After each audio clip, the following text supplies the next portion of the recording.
Good morning business breakfast షోకి స్వాగతం. ఇవాళ నుంచి ప్రారంభమవుతున్న ప్రధాని మోడీ అమెరికా పర్యటన భారత్ అమెరికా సంబంధాలను మరింత పటిష్టం చేస్తుందని, అలాగే పెద్ద ఎత్తున భారత్లోకి విదేశీ పెట్టుబడులను ఆకర్షించేదిగా ఈ పర్యటన రూపుదిద్దుకుంటుందని ఆశిద్దాం. ఎందుకంటే ఈ పర్యటన చాలా చాలా కీలకం కాబోతోంది.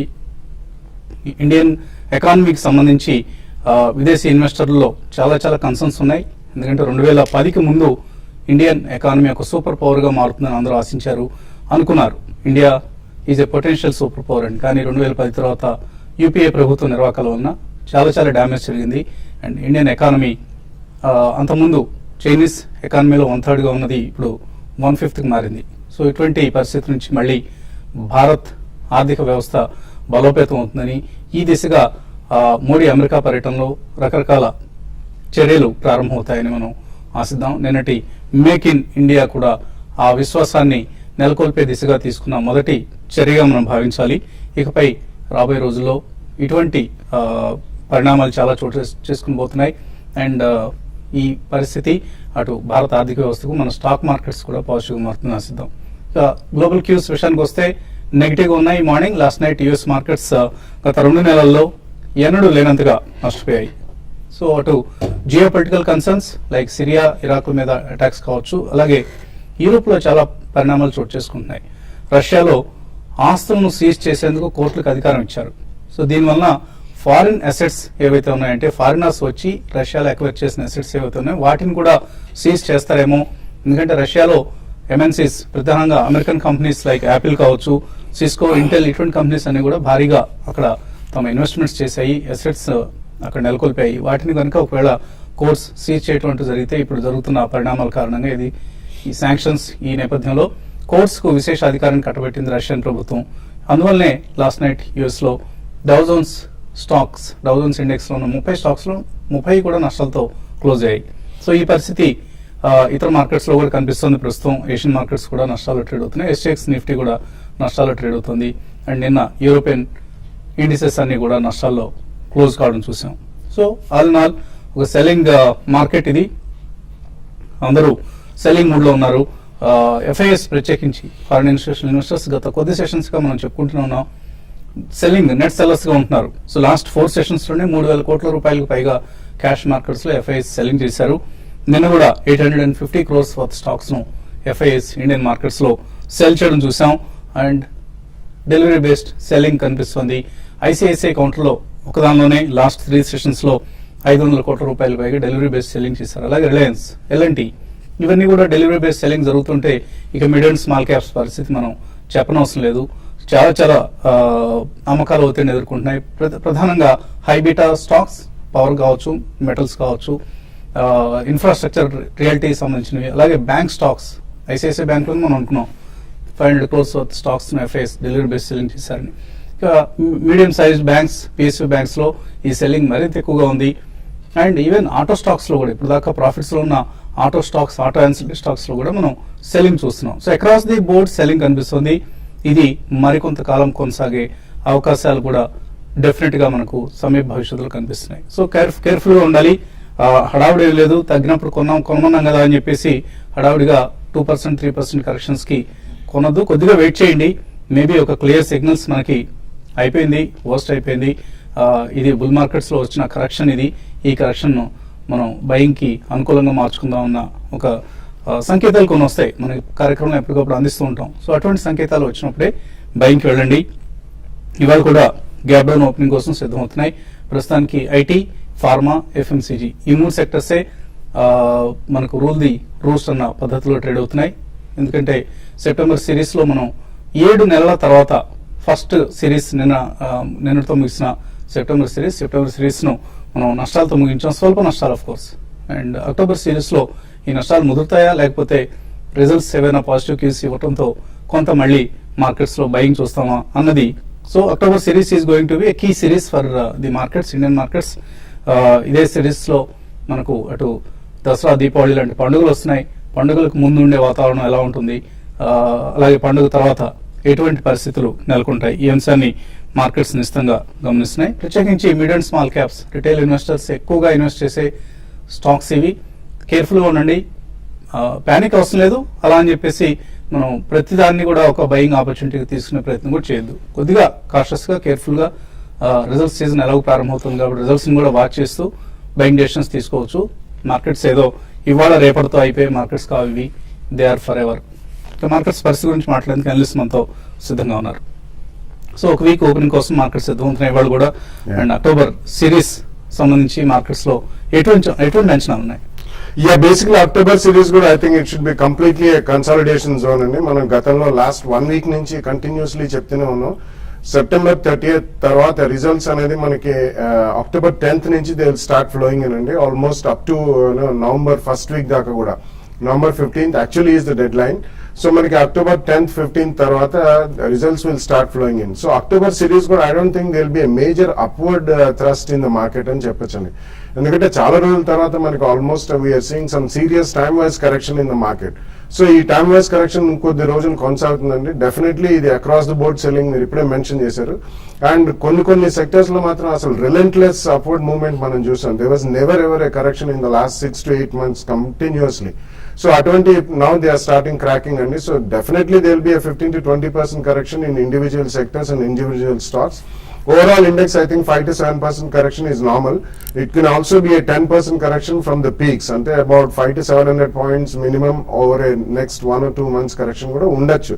But next week ayin tarvata manaku almost October 10th tarvata once the results start flowing in, ninna oka major thing which we have to see is 61 rupees 15 to 61 rupees 25 paisa దగ్గర రూపీ డాలర్ పారిటీ చేరుకుంది. I think premium కూడా కొద్దిగా about 61.5 to 62 మధ్యలోకి వెళ్తుంది next 1 or 2 months లో.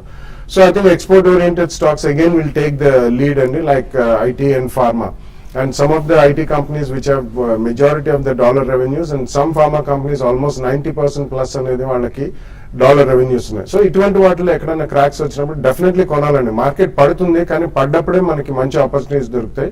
But start buying about 10 or 15% starting from maybe the first week off October. ఇప్పుడు అప్పుడే కాదు, నెక్స్ట్ 1 or 2 days లో కాదు. డెఫినెట్లీ మనకి దసరా సెలవులు ఉన్నాయి, చక్కగా అమ్మవారి దీవెనలు తీసుకుని నెక్స్ట్ 1 week 10 days లో వాచ్ చేసుకుంటూ రడార్ మీద పెట్టుకునే stocks and different sectors we should be prepared to buy it at the first price level in the first week or second week off October. So 78.50 ఇక్కడ ఒక strong support market expect చేస్తుంది నిఫ్టీకి సంబంధించి. So 78.50కి ఒకవేళ ఆ level నిలబెట్టుకోలేకపోతే పరిస్థితి 78.50 అనేది ఒక విధంగా చెప్పండి 78.20 and 50 ఆ లెవెల్లో చాలా స్ట్రాంగ్ సపోర్ట్ రావచ్చు. ఎందుకంటే నిఫ్టీ మనకి 81,270,80 దగ్గర నుంచి నిఫ్టీ దగ్గరగా ఇప్పుడు మనకి 200 points 250 points దాకా కరెక్ట్ అయింది. ఇంకొక 100 points కరెక్షన్ వ్యూ ఉంది. ఎందుకంటే నార్మల్గా బుల్ మార్కెట్లో ఒక 300-400 points అంటే లాస్ట్ ఒక 2 years 3 years డేటాగా నేను కూడా లాస్ట్ నైట్ కూడా చూడడం జరిగింది. ఒక 200 to 300 points లో మళ్ళీ ఇమీడియట్ గా నిఫ్టీ బౌన్స్ బ్యాక్ అవుతున్న సందర్భాలు చాలా ఉన్నాయి. అయితే 1-2 సందర్భాల్లో మాత్రం ఒక 500 నుంచి 600 పాయింట్ నిఫ్టీ కరెక్షన్ చూసాము. అయితే రేంజ్ పెరిగిపోయింది కాబట్టి, అంటే మనకి ఇంతకుముందు 6,000 రేంజ్ లో ఉండేది నిఫ్టీ, ఇప్పుడు దగ్గరగా 8,200 రేంజ్ లో ఉంది కాబట్టి కొంచెం ఒక 150 పాయింట్స్ కరెంట్ లెవెల్స్ నుంచి కరెక్షన్ రావచ్చు. అయితే ఎఫ్ఐస్ లాస్ట్ కొన్ని రోజులుగా సెల్లింగ్ అనేది చూస్తున్నాము. ఈ సెల్లింగ్ కంటిన్యూ అయితే మాత్రం ఈవెన్ 7-8 దగ్గర కూడా ఆగకపోవచ్చు. బట్ షార్ట్ టర్మ్ ట్రెండ్ మాత్రం ఈ సిరీస్ లో కొంత నెగిటివ్ గా రోల్ ఓవర్స్ జరిగాయి కాబట్టి కొంచెం షార్ట్ సెల్ మార్కెట్ లో హ్యూజ్ షార్ట్ సెల్ చాలా వరకు ట్రేడింగ్ పొజిషన్స్ చూసాము. ఎఫ్ఐస్ పుట్ ఆప్షన్ లాస్ట్ సిరీస్ లో కూడా చూస్తే ఎక్కువగా పుట్స్ ని బై చేయడం చూసాము. ఈ సిరీస్ లో కూడా పుట్ ఆప్షన్స్ ఎక్కువగా వాళ్ళు దాని మీద కాన్సన్ట్రేషన్ ఉన్నారు కాబట్టి ఒకవేళ వన్స్ వాళ్ళు కవర్ చేసుకుంటే మాత్రం మార్కెట్ లో షార్ట్ కవరింగ్ ర్యాలీ వస్తుంది. లేదంటే మాత్రం మార్కెట్స్ ఇంకా డౌన్ సైడ్ వెళ్ళే అవకాశం ఉంది. అయితే ఈ రోజు విషయానికి వస్తే ఈ రోజు అరౌండ్ 78,80 దగ్గర నిన్నటి లో దగ్గర కొంచెం పరీక్షించి దాని బిలోగానే వచ్చి ఏంటంటే మార్కెట్స్ ఇంకా ఫర్దర్ గా వీక్ అయ్యే అవకాశం ఉంటుంది. బట్ ఈ రోజు కొన్ని స్టాక్స్ లో మాత్రం ఓవర్సోల్డ్ లో ఉన్న పొజిషన్ స్టాక్స్ లో ఏదో కొంత బయింగ్ రావచ్చు. బట్ ఓవరాల్ ట్రెండ్ పరంగా చెప్పాలంటే పిఎస్యు బ్యాంక్స్ చాలా నెగిటివ్ ఉన్నాయి. వాటిలో వచ్చే కొద్ది రోజుల్లో కొంత షార్ట్ కవరింగ్ ర్యాలీ వచ్చినప్పుడు సెల్ చేయమంటాను. ఇప్పట్లో పెద్దగా పెరిగే అవకాశం లేదు. సెక్టర్స్ కొంచెం డిఫెన్స్ స్టాక్స్ లో కొంత బయింగ్ రావచ్చు. బయోకాన్ కరెంట్ అవర్స్ నుంచి పొజిషన్ ట్రేడర్స్ బై చేసుకోవచ్చు. 520 లెవెల్స్ దాకా పెరగడానికి అవకాశం ఉంది. డిఎల్ఎఫ్ ఒకటి చాలా హ్యూజ్ షార్ట్స్ ఉన్నాయి, అది ఈ రోజు లో నుంచి ఇంటర్డేలో కొంత పెరగడానికి అవకాశం ఉంది. సో జేపీ గ్రూప్ వార్తలో ఉన్న గ్రూప్ ఇది. కంపెనీ డెట్ బర్డెన్ తగ్గించుకునే ప్రయత్నంలో భాగంగా తన అసెట్స్ అమ్మకానికి పెట్టింది. సో నిన్న మనం మార్నింగ్ షోలో అనుకున్నాం అనిల్ అంబానీ గ్రూప్ సంబంధించిన R power JP power assets ను కొనుగోలు చేసేందుకు ప్రయత్నించి డీల్ ఖాయం కాలేదని. ఇదే సమయంలో లక్కీగా థర్డ్ టైం లక్కీ అట ఇది మూడో ప్రయత్నంలో విజయం సాధించింది కంపెనీ. సో జేపీ పవర్ సంబంధించిన 3 హైడల్ ప్లాంట్స్ ను కొనుగోలు చేస్తుంది. జేఎస్డబ్ల్యూ గ్రూప్, జేఎస్డబ్ల్యూ ఎనర్జీ ఈ 3 కంపెనీలను కొంటుంది. సుమారుగా 12,000 కోట్ల రూపాయల డీల్ వాల్యూ అనుకుంటున్నారు. సో ఇదే జరిగితే 70,000 కోట్లకు పైగా రుణ భారంతో కృంగిపోతున్న జేపీ గ్రూప్ కొంతైనా తన రుణ భారాన్ని తగ్గించుకోగలుగుతుంది. But still stay away from JP group. JP stocks అన్నిట్లోనూ నష్టాలు మనం చూస్తున్నాం. అండ్ కంపెనీ కష్టాల నుంచి బయటపడేంత వరకు కూడా ఈ గ్రూప్ స్టాక్స్ దూరంగా ఉండడం మంచిది. కాలర్స్ లైన్ ఉన్నారు. విజయవాడ నుంచి Sunil first caller. Hello. Hello, good morning sir. Good morning, అడగండి. సార్ ఇది జేకే టైర్స్ ఒకటి, Jain Irrigation sir. JK Tyres నేను ప్రాఫిట్ లో ఉన్నాను. ఇప్పుడు ఆ news, split news and dividend ఉంది కదా, దీనివల్ల ఎలా బెనిఫిట్ అవుతుంది సార్? హోల్డ్ చేయొచ్చు, ఎగ్జిట్ అవ్వచ్చు సార్. జైన్ ఇరిగేషన్ అయితే లాస్ లో ఉన్నాను. ఈ 2 స్టాక్స్ తెలుసుకోండి. అంటే మీరు షార్ట్ టర్మ్ ఉద్దేశం ఉంటే మాత్రం స్టాక్స్ అన్ని కూడా 7% దాకా కరెక్ట్ అయిందండి. అరౌండ్ 480 దగ్గర హ్యూజ్ రెసిస్టెన్స్ ఉంటుంది. మీరు బెటర్ ఏంటంటే షార్ట్ టర్మ్ ట్రేడర్ అయితే మాత్రం ఎగ్జిట్ కమ్మని చెప్తాను. ఒకసారి మళ్ళీ లోయర్ లెవెల్ లో మళ్ళీ అరౌండ్ 420 400 లెవెల్స్ కూడా రావడానికి అవకాశం ఉంది. మరి ముఖ్యంగా మిడ్ క్యాప్ లో కొంచెం సెల్లింగ్ అనేది హెవీగా ఉంది కాబట్టి ఈ లెవెల్స్ ఫాలో కమ్మని చెప్తాను. జైన్ ఇరిగేషన్ అయితే చాలా మీరు అన్నట్టుగా లాస్ట్ ఒక 1 మంత్ గా 2 మంత్స్ గా చూస్తే ఒక 30-40% దాకా కరెక్షన్ చూసాం. బట్ ఈ లెవెల్ ఆగొచ్చండి. కాబట్టి మీరు జైన్ ఇరిగేషన్ మీరు హోల్డ్ చేయండి. అయితే ఇది ప్యూర్ ఇన్వెస్ట్మెంట్ కాకుండా ట్రేడింగ్ పరంగా అరౌండ్ 98-100 ఆ లెవెల్స్ కి వచ్చినప్పుడు షార్ట్ టర్మ్ కోసం దీంట్లో కూడా ఎగ్జిట్ కమ్మని చెప్తానండి. ఇన్వెస్టర్స్ నుంచి కాల్స్ అలాగే మెయిల్స్ కొనసాగుతాయి స్వల్ప విరామం తర్వాత.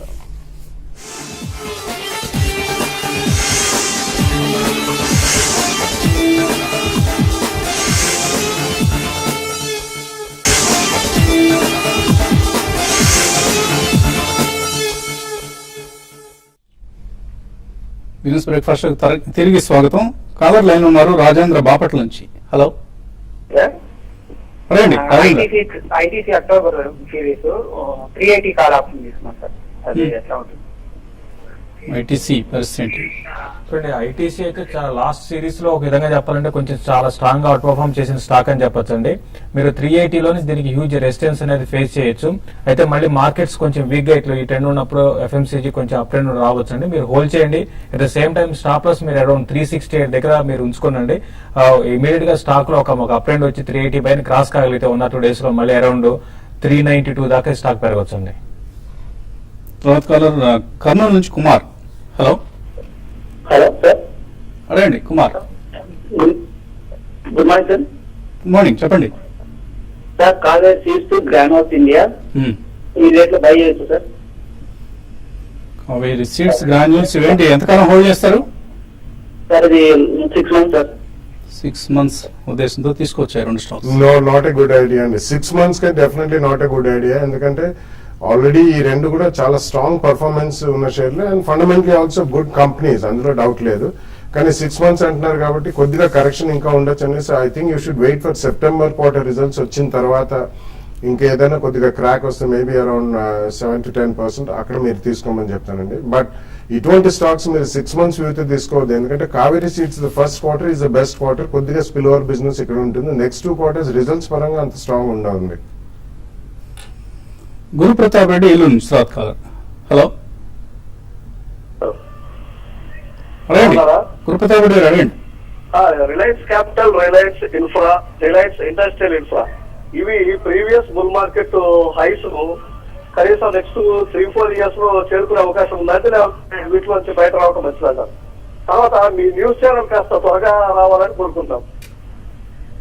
ఓకే అండి. మార్కెట్స్ ఇలా వెనక్కి వెళ్తే కష్టం అండి మన న్యూస్ ఛానల్ ముందుకు రావడం.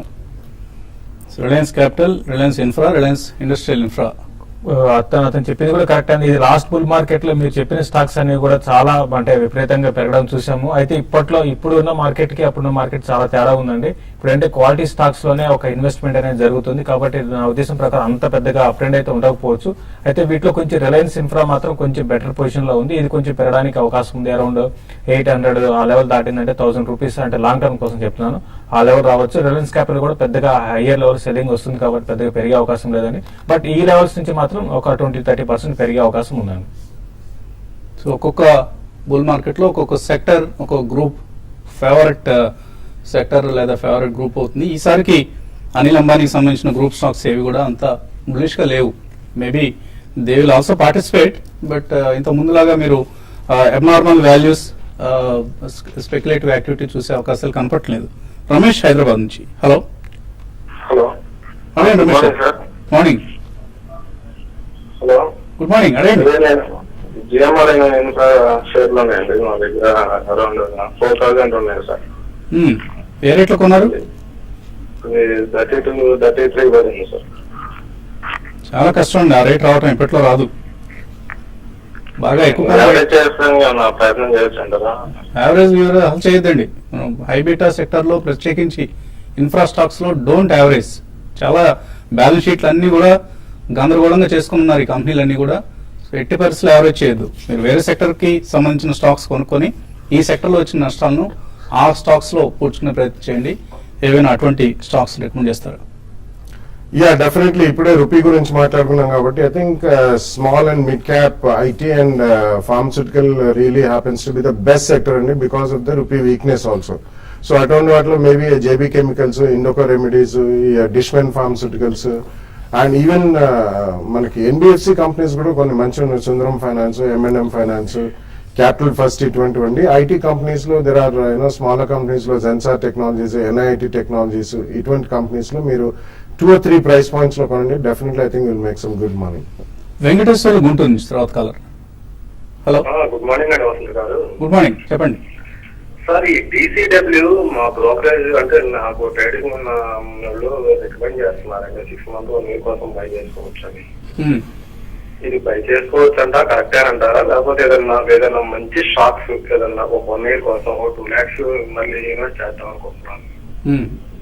ఏదైనా బయింగ్ అంటే చెప్తారు మంచి స్టాక్. సో DCW అయితే మరి వాళ్ళకి ఎటువంటి ఇన్ఫర్మేషన్ తెలియదు కానీ, but otherwise it don't look like winning candidate అండి. ఏదైనా ఇన్ఫర్మేషన్ ఉందా DCW? DCW, I think most of the brokerage houses are just recommending and we keep getting such kind of news from many people. Actually కొద్దిగా chemicals, commodity chemicals దాంట్లోకి వస్తుందండి. Chemicals, fine chemicals and speciality chemicals sector it's doing well, but commodity chemicals I don't think they have such a huge upside potential అండి. Aditya Birla chemicals and DCW, Rayalaseema alkali ఇవన్నీ కూడా chloro alkali, caustic soda, soda ash ఇటువంటివి చేస్తారు. వీటిలో అంత పెద్ద upside ఉండదు. కాబట్టి వీళ్ళు ట్రేడింగ్ పరంగా బ్రోకరేజ్ గురించి చాలా మంది రికమెండ్ చేస్తున్నారు. Across the board, I'm not talking about XYZ brokerage companies, and price point attractive గా ఉందని చెప్పి చాలా మంది అట్రాక్ట్ అవుతున్నారు. But even if you want to buy, there is nothing wrong with the company, but buy చేయమని చెప్తాను కానీ don't expect a huge return. Trailing stop loss పెట్టి whenever you get 5-7% or 10-12% return మీరు ప్రాఫిట్స్ బుక్ చేసుకుంటున్నాను, because it's a highly liquid stock. So stock performance బట్టి recommend చేస్తున్న స్టాకే తప్ప not based on the fundamental performance. Emails చూద్దాం. గుడిపూడి వెంకట్ అడుగుతున్నారు, strides are క్లాబ్స్ 710 రూపాయలు కొన్నారు, అక్కడి నుంచి 10% తగ్గింది, ఇది ఏం చేయాలి? I think one should hold it, and recently they also got the last tranche of money from Mylan. So definitely వాళ్ళు residual business మీద కూడా they are really doing very well అండి. So it's a good company to stay invested. 10% పడితే problem లేదండి. You can carry it on for the next 1-2 years, you'll make good money. NCC 75 రూపాయలు కొన్నారు, కావూరి లోహిత ఇప్పుడు 37 రూపాయలకు పడిపోయింది. 1 year కోసం హోల్డ్ చేయొచ్చా? అంటే మీరు లాంగ్ బ్యాక్ కొని ఉంటారండి, మీరు 1 year కోసం పరిస్థితుల వల్ల హోల్డ్ చేయండి. నిన్న కూడా 10% దాకా కరెక్షన్ వచ్చింది. అయితే ఇంకా కరెక్షన్ అనేది కొనసాగి అరౌండ్ 32 రూపీస్ దగ్గర రావచ్చు, 32 దగ్గర ఆగొచ్చు అండి. కాబట్టి మీరు బెటర్ ఏంటంటే షార్ట్ టర్మ్ కోసం అయితే ట్రేడింగ్ లాగా అంటే పెరుగుతున్నప్పుడు ఎగ్జిట్ లో బై చేసుకోమని చెప్తాను. మీరు రైట్స్ ఇష్యూకి అప్లై చేయండి. రైట్స్ ఇష్యూకి అప్లై చేయకపోతే మీరు గతంలో కొన్న రేట్కి ఎటువంటి బెనిఫిట్ రాదు మీకు. రైట్స్ ఇష్యూకి అప్లై చేస్తే అండ్ కొద్దిగా మీరు అన్నట్లుగా 1 year హోల్డ్ చేస్తే డెఫినెట్ గా ప్రాఫిట్ లోకి వచ్చేస్తారు మీరు. హరినాథ్ రెడ్డి అడుగుతున్నారు, విష్ణు కెమికల్స్ లాంగ్ టర్మ్ కోసం ఎలా ఉంటుంది? యాక్చువల్లీ ఇది కూడా ఒక పర్టికులర్ కెమికల్స్ చేస్తారండి వీళ్ళు. It's AP based company, but ఎక్కువ ఎక్స్పోజర్ తీసుకోవద్దు, కొద్దిగా తీసుకొని ఇట్స్ టర్న్ అరౌండ్ క్యాండిడేట్ అండి. But one negative point here is the promoter quota shares చాలా ప్లెడ్జ్డ్ ఉన్నాయి. So that's one risk you are carrying forward. But otherwise I think it's just turn around company. Buy it in 1 or 2 price points and book your profits whenever you get 10-12%. Jyoti structure పై coal block cancellation effect ఏదైనా ఉంటుందా? రాజా అడుగుతున్నారు. Basically అన్ని power companies అన్ని కూడా effect అవుతాయి కాబట్టి వీళ్ళు ట్రాన్స్మిషన్ అండ్ డిస్ట్రిబ్యూషన్ లో they are one of the good companies in the top 3 to 5 category అండి. కాబట్టి అక్రాస్ ద బోర్డ్ అన్ని companies entire chain of electricity generation to suppliers to transmission distribution అందరికి కూడా ఎఫెక్ట్ అవుతుంది. ఎందుకంటే financial parameters will go for a toss. ఆ మూలంగా నిన్న కూడా ఇది స్ట్రాంగ్ గా 8 to 10% పడ్డదండి. ఒకవేళ ఫ్రెష్ గా కొనాలనుకుంటే మాత్రం I request to avoid for some more time. Canada నుంచి ప్రశాంత్ అడుగుతున్నారు. ఆయన కెనడా నుంచి మన కార్యక్రమం రెగ్యులర్ గా చూస్తుంటారు. బజాజ్ హోల్డింగ్స్ కొన్నారు 650లో, Cairn India 345, Godrej 300, Escorts 130, Alstom 290. ఇవన్నీ కూడా మంచి కంపెనీలు, బాగా క్యాష్ హ్యూజ్ క్యాష్ రిజర్వ్స్ ఉన్న కంపెనీస్. కానీ ఎందుకని పెరగడం లేదు? ఎట్ ది సేమ్ టైం కొన్ని కంపెనీస్ లైక్ ఫోర్స్ మోటార్స్ లాంటివి బాగా పెరిగాయి. ఏంటి తేడా అని అడుగుతున్నారు. Oh, it all depends upon the balance sheet size and so Force Motors has got a very small equity with a great future, and the management themselves committed that we are going to do some great business in the next 3 to 5 years, at least 20-25% plus top line and bottom line untundani valle cheppడం జరిగింది. So అందుకని ఎక్కడైతే equity చిన్నగా ఉంటుందో debt లేని కంపెనీలు with strong future they will grow faster. కాబట్టి కొన్ని కంపెనీలు మీరు చెప్పిన దాంట్లో they may be good like Escorts. I think you should book some profits అండి. Cairn India I would definitely ask you to come out of it because of the Vedanta group. అది crude petroleum బాగా ఉన్న రోజుల్లోనే perform చేయలేదు, crude oil బాగా పడ్డది. So definitely I think Cairn లోంచి బయటకండి. మిగతా shares Godrej and all you can keep it for some more time. Hold చేయండి. మార్కెట్ పర్సెప్షన్ అనేది చాలా ముఖ్యమైన అంశం. Market sentiment towards the particular stock, ఇది చాలా important factor rather than fundamentals or even technicals. Market కనుక ఆ స్టాక్ ను ఇష్టపడింది అంటే దాన్ని ఏ లెవెల్ కైనా తీసుకెళ్తుంది, మీరు అన్నట్లుగా ఫోర్స్ మోటార్స్ లాంటి వాటిని. సో ఈ అంశం మనం అటువంటి స్టాక్ ఏది అని ఐడెంటిఫై చేసి పట్టుకోగలిగితే మన అదృష్టం. లేని పక్షంలో మనం చిన్న చిన్న రిటర్న్స్ 20% పర్ యానం వస్తే చాలండి మార్కెట్స్లో. అంతకంటే ఎక్కువేం కావాలి? ఫిక్స్డ్ డిపాజిట్ రేట్ కంటే చాలా ఎక్కువ వస్తున్నట్లే. అలాగే ఫండమెంటలీ గుడ్ కంపెనీస్ కాబట్టి సేఫ్టీ కూడా ఎటువంటి ప్రమాదం ఉండదు. ఇది వాటి బిజినెస్ బ్రేక్ఫాస్ట్ షో. మధ్యాహ్నం 1:30 మళ్ళీ స్మార్ట్ ఇన్వెస్ట్లో కలుద్దాం.